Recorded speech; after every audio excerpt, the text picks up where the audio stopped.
Ibang pato lai ta I atile ladan na lai hay mo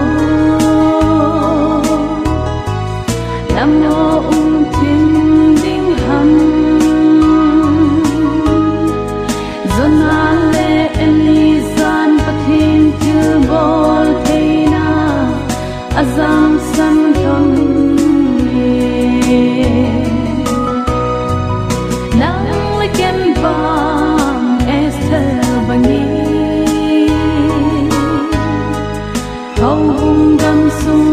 sung dang na din pathe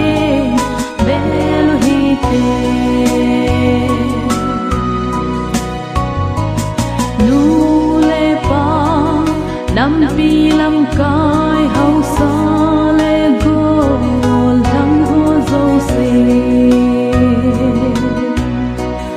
kam na thei một chon sung le pai am na pai tha tao ke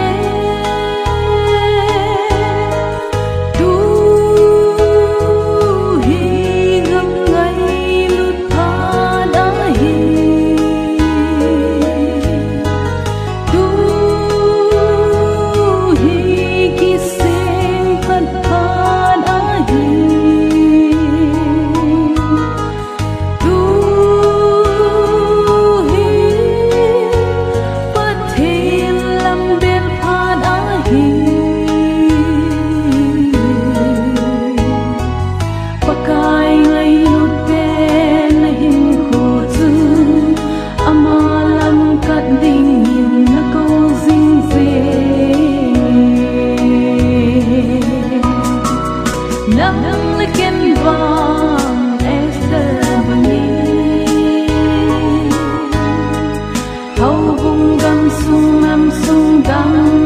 na din pathe belo hi te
azul so ngây